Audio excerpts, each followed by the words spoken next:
Hello, my dear CLAT aspirants. The new year is about to come. And with the new year, we are filled up with new josh, new energy and new aspirations. और इन्हीं में से सबसे बड़ा objective, नया target हमारा होना चाहिए क्लैट 2025। तो इसी क्लैट 2025 को अचीव करने के लिए मैं आज लेके आया हूं जनवरी मंथ का टाइम टेबल। बहुत से स्टूडेंट्स, बहुत से एस्पिरेंट्स जो क्लैट 2025 दिसंबर में देने वाले हैं, उनकी एक रिक्वेस्ट थी कि सर आप हमें मंथली टाइम टेबल दे दीजिए so that we can check whether we are progressing or not. So I'm here with the timetable and I've divided this timetable differently for different types of students.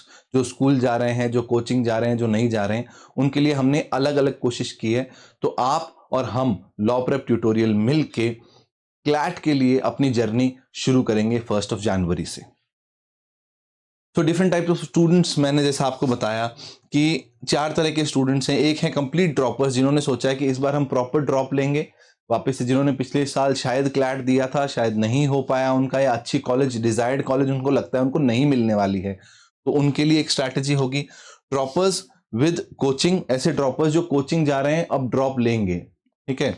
एक हुआ school with coaching और एक school without coaching. 4 तरह के students हैं। तो सबसे पहले हम फोकस करते हैं ड्रॉपर्स पे, जो कंप्लीट ड्रॉपर्स हैं, जिनको लगता है कि अब मेरे पास पूरा दिन है, I have 24 hours which I can adjust according to my requirements. उनके लिए ये टारगेट्स रहेंगे आपके। You have to read daily the Hindu newspaper with proper understanding of relevant subjects. अब proper understanding of relevant news का मतलब है कि एक न्यूज का बैकग्राउंड आपको पता होना चाहिए, क्या हो रहा है, क्या नहीं हो रहा है और वो क्यों हो रहा है।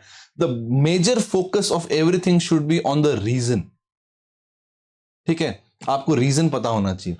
Second is you have to read 2 fictional and 2 non-fictional books. Why 2 fiction and 2 non-fiction? Fiction helps you increase your command over English language and non-fiction helps you build your reasoning ability. आपका opinion, आपका reason, आपकी information बढ़ती है और उससे आपकी reasoning, critical thinking जो है वो बढ़ती है। तो इसको आपको 2 बुक्स एटलीस्ट कंप्लीट करनी है। और वो 2 बुक्स कौन सी होंगी? मैं आपको ऑलरेडी 5 बुक्स के आइडियाज दे चुका हूं, उसमें से 1 फिक्शन है और 4 नॉन फिक्शन है। You can read any 2 of those 4 books. और बहुत सारे बुक्स के वीडियोस हम लेके आने वाले हैं जिसमें हम आपको सजेस्ट करेंगे कौन कौन सी बुक्स आप पढ़ सकते हैं, right. Next is 30 articles and 30 socio legal, 30 legal and 30 socio political articles. अब रोज का एक आर्टिकल पढ़ना है, 30 लीगल आर्टिकल्स हो जाएंगे। ऑलरेडी हमने आपको वेबसाइट्स बता रखी हैं जहां से आप पढ़ सकते हो। और रोज का एक दूसरे टॉपिक्स पे, फॉर एग्जांपल पॉलिटिकल और इंटरनेशनल रिलेशंस और एनवायरनमेंट, ऐसे कुछ टॉपिक्स पे या फिलॉसफी पे आपको एक आर्टिकल रोज का पढ़ना है। And you have to try and understand what the author is trying to convey, ठीक है। उसमें चाहे मेन आइडिया निकालिए, उसमें चाहे कंक्लूजन निकालिए, चाहे ऑथर के एजम्पशंस देखिए या ऑथर के आर्ग्यूमेंट को काउंटर करने की कोशिश कीजिए by using Google search and all, right. उसके अलावा you have to add 30 new words to your vocabulary. Why 30 new words? 1 word per day, उसी को रिवाइज करेंगे अगले दिन भी, उसी को रिवाइज करेंगे उसके अगले दिन भी, ठीक है। अभी जीके आपको वोकैबुलरी आपको एक एक वर्ड की ही करनी है, so that you gradually build up. आपको बहुत लोड एक साथ नहीं लेना है, जनवरी में बहुत ज्यादा लोड एक साथ नहीं लेना है। You have to work on your comprehension skills only. एक बार कॉम्प्रिहेंशन स्किल्स पे काम हो गया 3 महीने, उसके बाद you can get back into the race, और उसके बाद में हम वापस शुरू कर सकते हैं working on our GK, working on our practicing questions and all, ठीक है। The next thing is try writing 1 page of your original thoughts in English. Why 1 page of original thoughts? Because this helps you build up your thoughts in English and build up your opinion.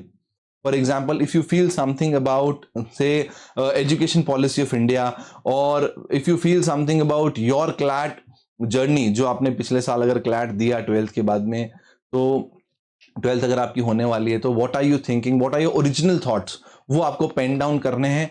इससे आपकी reading ability बढ़ेगी, ठीक है। इससे आपकी English comprehension ability बढ़ेगी, language को comprehend करने की ability will definitely improve by this exercise.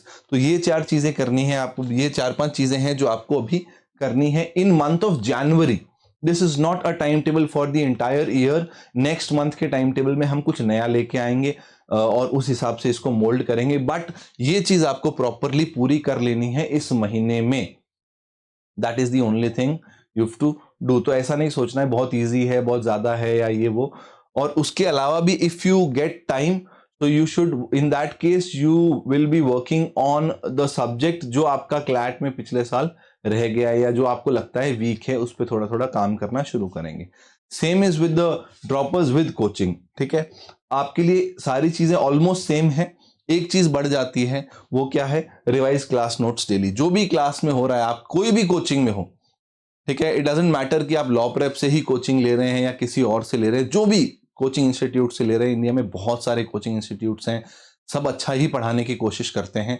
तो उनमें से जिससे भी आप कोचिंग ले रहे हैं, you just have to revise class notes daily. जो भी क्लास में करवाया है रेगुलरली उसको रिवाइज करो। कल क्लास में जो करवाया था वो आज रिवाइज होना चाहिए, और आज वाला भी आज रिवाइज होना चाहिए। ऐसा करके साथ में per week you have to revise everything.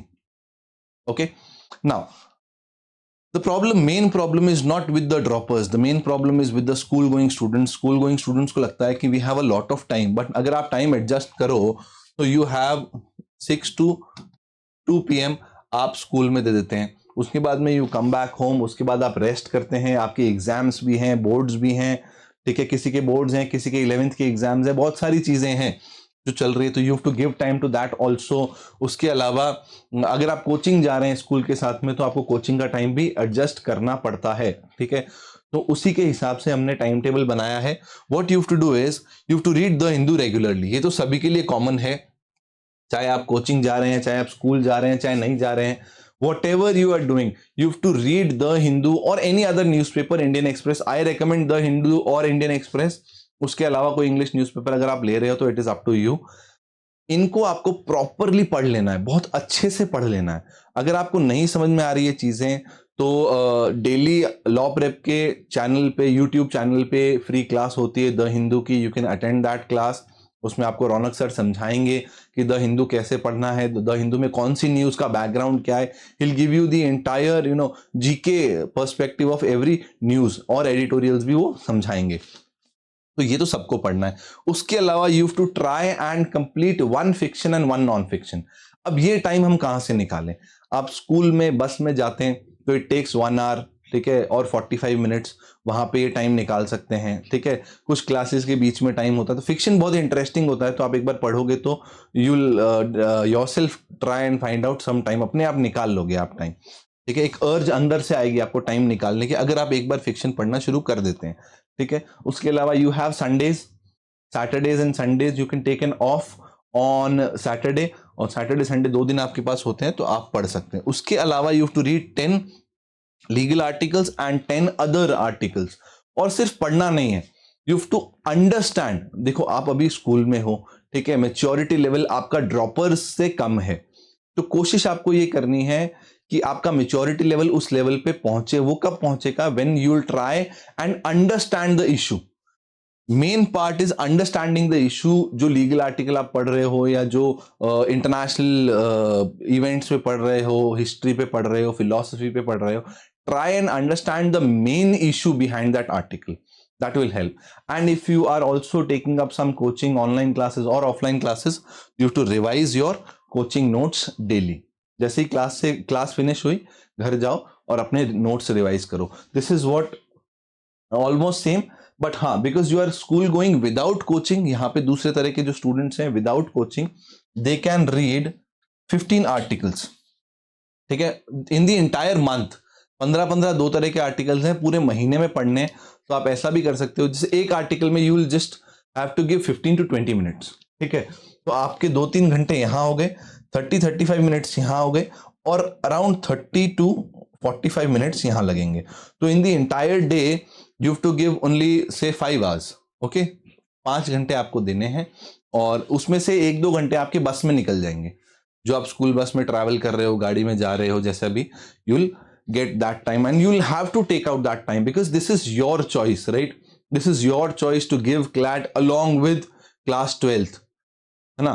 तो अगर आपकी चॉइस अच्छी है, अब अगर आपको कुछ बड़ा अचीव करना है, along with class 12th आपको अचीव करना है CLAT examination, best NLUs, you will have to make adjustment and sacrifices। क्योंकि किसी ने बहुत अच्छी बात कही है कि all the lights, traffic lights, all the traffic lights cannot be green at the same time। कुछ रेड रहेंगी, कुछ ग्रीन होंगी, तो कहीं आपको रुकना पड़ेगा, कहीं आगे बढ़ना पड़ेगा. You will have to make adjustments accordingly. तो अगर ऐसे एडजस्टमेंट्स आप स्कूल गोइंग स्टूडेंट्स कर लेते हैं, it will be very good for you. तो ये आप टाइम टेबल आपके लिए मैंने टास्क टेबल मोस्ट इंपॉर्टेंटली दे दिया है. If you want anything else जो कि हम आपको प्रोवाइड कर सकते हैं, तो you can definitely comment in the comment section below and we'll try to come up with the solution of your problem. तो अभी के लिए इतना ही. नेक्स्ट मंथ का टाइम टेबल जनवरी एंड में लेके आएंगे. Till then try and follow all the steps given in the time table. Thank you very much. All the best and happy new year.